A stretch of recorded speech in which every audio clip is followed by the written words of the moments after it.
Good afternoon, everyone. Thank you for coming. So I want to tell you one story.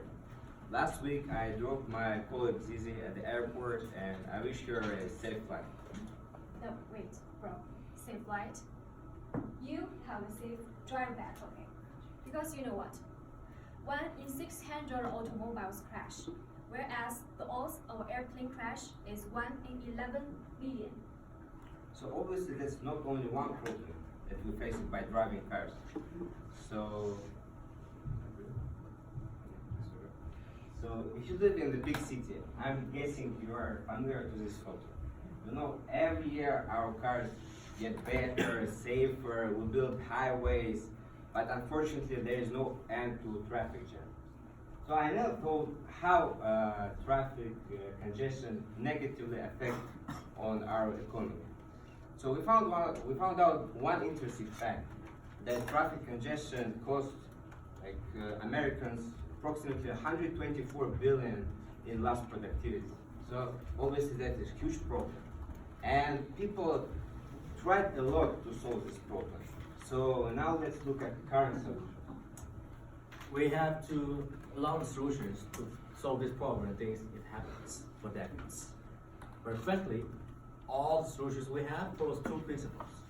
Number one, reducing the amount of cars. Traditional way is the public transportation, BART, Muni. But today it's like in a dilemma. That we cannot live without public transportation, but people don't like it. With an onboard rate with 8 people per bus. So it's all space time. And what about new solutions? Sharing economy, Uber, Lyft. It looks like increased utilization of the cars, but if you are the car owner and you take your Uber to the school today, so your car is totally idle at your home. It now becomes a zero-sum game now. And some drivers even buy a new car just to drive the Uber. And some cities trying to make some policies to limit this situation. Like my hometown, they have a policy to split the car flow by the end of your license number. Like if yours end with odd numbers, you can drive on Monday, Wednesday, and Friday. If it's even, then Tuesday and Thursday. This makes people inconvenienced. And some family buy one more car to adapt this policy. So it's making the situation even worse. What about the other principle? Is to have more road capacity. The majority way of doing this is to build vertical road, which is flyover call it. And this is Chongqing, China. What a mess. No matter how good the planning skill you have, you will get lost in here. Even GPS cannot navigate you to the direction you are going. So none of the current solutions works as we expected. But what about future solution? Autonomous car is becoming a hot topic for decades, and we believe it's gonna be a final solution to traffic jam. The future is beautiful, but on the way to it, change is always painful. So here we are showing our prediction of the future, which will be autonomous car will not have a good impact on the traffic jam because it takes time to launch, to deploy, to adapt, to change the world. Autonomous car can reach its maximum efficiency when all of city's cars are replaced by autonomous car, which means it will be a world without any human driver. Imagine how long will this take? So do we have other ways to do it? On the day of the human was born, we have a yearn to the sky. This blood flows in our body for thousands of years. So every time we look into the sky, there's so much spaces. Why don't we have a new traffic system without infrastructure, have unlimited road capacity? Why don't we act today, after 100 years of invention of airplane? Why don't we fly again by another way? But before we fly, let's go back in time. When Glenn Curtis in 1917 had this vision. A lot of projects were going on this time. Even the militaries, they get together between Canada and the UK. But for all the effort that they were doing, they were unable to conquer this dream, this vision.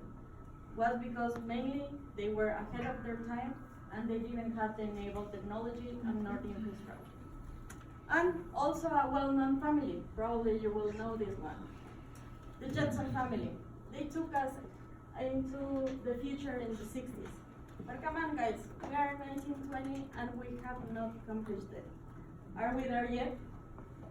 We are almost there yet. 5G is there. But to build our autonomous vehicles, we need IoT. We need AI, intelligence, IoT, artificial intelligence, 5G, vertical landing. They're somewhere on the peak. How can we build our autonomous flying cars? Because today we need the real data processor. Because at present we use only 0.54. We need the speed of 0.1 second. How can we do it?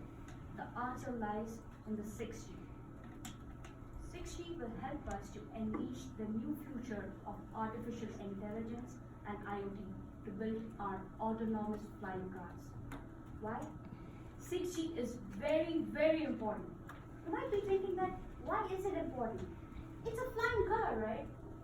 What will 6G do exactly? For example, if you're flying in a car and you need to do a very, very critical landing, a safety landing, we need to ensure that our flying vehicles have the right intelligence to make these decisions, that where exactly will they land. How can we ensure this? 6G is the answer for this. And also, besides that, I am super bored to wait for my Uber rides. Like whenever I go outside house, I have to wait so much. There's a maximum of 10 minutes waiting time. And also, when I sit on a Saturday night with my fiance, watching Netflix, I don't want to wait for my, Uber Eats. And I go down, meet the bloody delivery guy and say, hello, how are you? That's not fun. I just want to grab my stuff right outside my window. So let us make you fly. We want to bring in a new wave of technology which will be for our public transport, and it will be controlled and regulated by the government. Right now we commute from Oakland and San Francisco. It approximately takes 30 minutes. We'll make it in 3 minutes. If you take a ferry from here to Treasure Island, it's gonna take 30 to 35 minutes. We'll make it possible in 2 minutes. We'll use a system of public transport which is following a fixed transport route from station to station, and there will be a different route going from fly ports A to B, going in and out. Countries are always competing in the race of advancement, so we want to show them that we are at the top. Now the commute is easier, reliable, and you have very hassle-free commute. Now you have more time to live. So you must be wondering, it is right now for the public commute. When can I fly on my own? Once it is adopted, once we have enough infrastructure for traffic and regulations, you will be able to commercialize it in 2032. Yes, guys. Our future is full of disruption. Telecom, AI, securities, car manufacturer, IoT, all of these companies will be involved and disrupted somehow. And more opportunities will be born in this disruption. Flying will no longer for long distance only. We will redesign our current traffic system. And finally, enjoy flying in our cities. So, let's all fly to our future together.